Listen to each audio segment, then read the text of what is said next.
So we've got our second power outage, and as you can see, well, you might not be able to see, but I'll get up here. The modem is still working very fine. We did have a power outage earlier today, and we had too many items hooked up to this little battery bank, and it was beeping profusely for about a minute, and then it shut down. So we unplugged everything from it. We had too much stuff hooked up to it. It was overloaded. So we didn't realize that. So now the only thing that's hooked up to it now is the modem here. So it should last for at least a half an hour minimum. So we'll see how it goes. So Jennifer didn't lose connection to work. She's still able to keep working, but because her laptop is obviously battery powered, so that's good. No, we'll see how it goes. Hopefully the power outage doesn't last too terribly long. It hasn't been usually the one day it went out for a couple hours, so if that happens, then she's gonna lose connection. But usually it's only been going out for a few minutes at a time. So, and I think it's partially to do with the construction going on over there. That's part of the complex here. They're building the other half of it now, so I think that might have something to do with it. So you can hear it beeping now, so that's just letting us know that it's running off the battery bank right now. So I can push through the cycles here, and it'll tell you.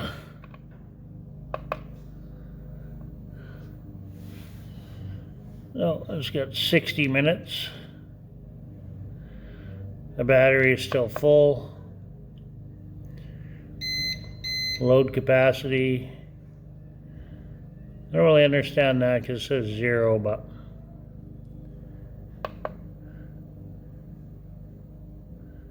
and the battery capacity is at 100%.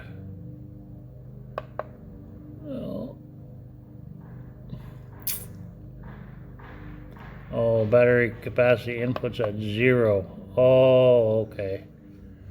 I get you. Battery capacity, output's at 120 volts.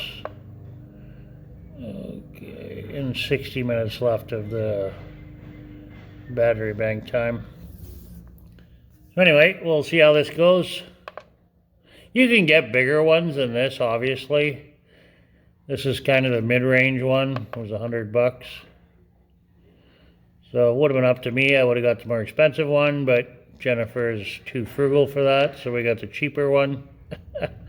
I would have bought the $250 one if it would have been up to me, but oh well, that's what the boss wanted. That's what you got. Peace out, guys. So I wanted to show you guys this little device that we got for filling up our water jugs here. So this is battery operated. You just plug it in with USB to charge it, and we ordered it from Amazon. We actually bought it before we left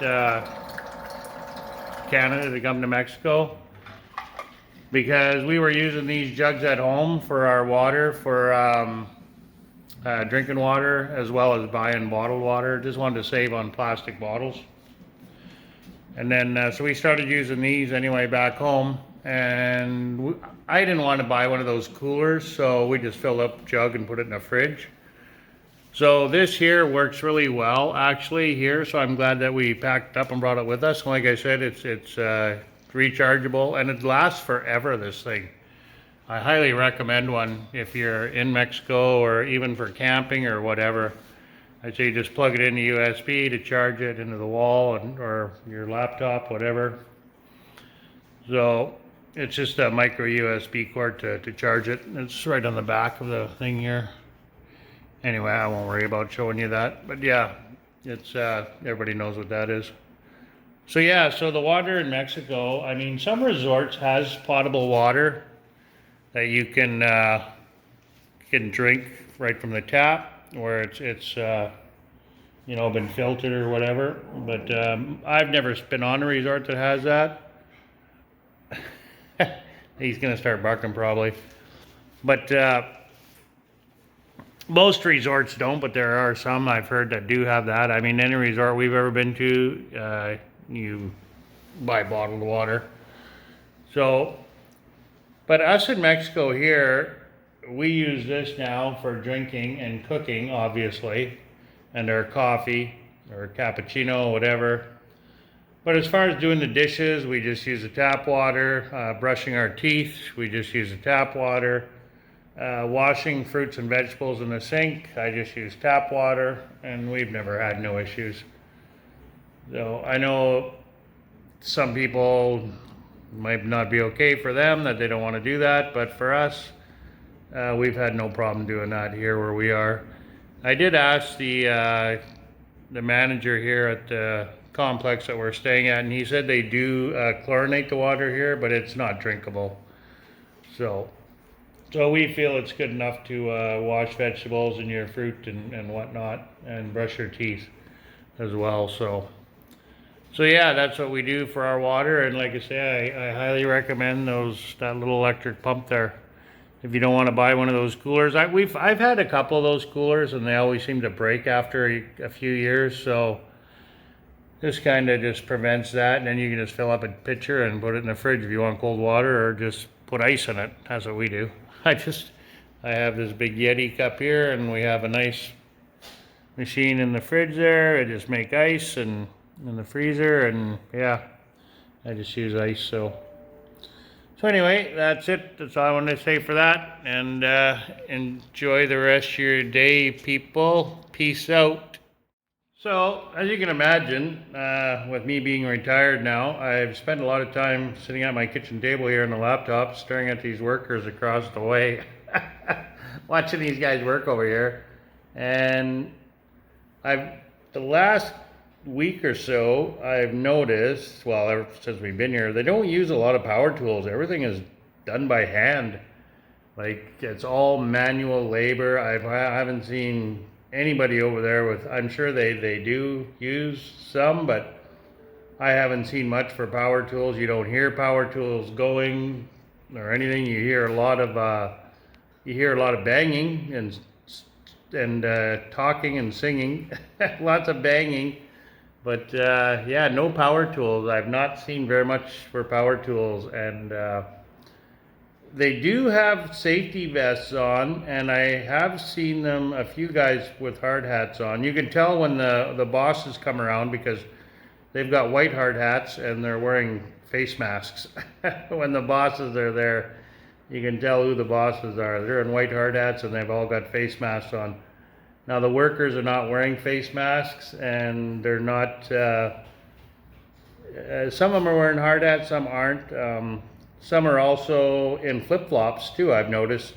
And actually Jen commented that the other day, that there was a guy working and he had a hard hat on, but he was wearing flip-flops. I noticed the guy up there today, he had work boots on. So, and a lot of them, all the buildings here are all concrete because of the storms, right? They don't build anything that's either concrete or steel or both, right? So it's not drywall and wood like back home. So they've got to be able to withstand hurricanes. So all the buildings here are all made of concrete. So I imagine that helps out for fires as well a great deal. There's probably not a lot of big fires here in the newer buildings anyway. I mean, the older homes and whatnot inland, I'm sure, are not all concrete. I think a lot of them are stone, actually, right? But yeah, I imagine it cuts back on the fires. There's nothing to burn, very little to burn. Like inside here in our suite, the only thing that's the cabinets are wood, the doors wood, the walls, everything else is all concrete, or tile, right? Your furniture, right? Like, the stairs are all tile, but that's concrete underneath. Those stairs are concrete, because I've seen they've got them over there. So what they've did is they've just tiled the concrete stairs, and you got wood there. But I mean, everything else is all concrete. So I don't imagine there's much for fires here at all. So anyway, I thought that was kind of interesting, and my friend had commented to me about that before. He was watching them build stuff, and where he was, they were doing construction right across the street, and he said the same thing, that not a lot of power tools. It's a lot of it's done by hand. And I've seen cement trucks coming in and out of here. They have normal pumping cement trucks, so I've seen them. They were pouring cement on the other side. You see the other day they had a big boom set up and they were pouring cement. So, but yeah, everything's done by hand. Most things are done by hand. Not a lot of power tools. Anyway, kind of a little bit of tidbit information there.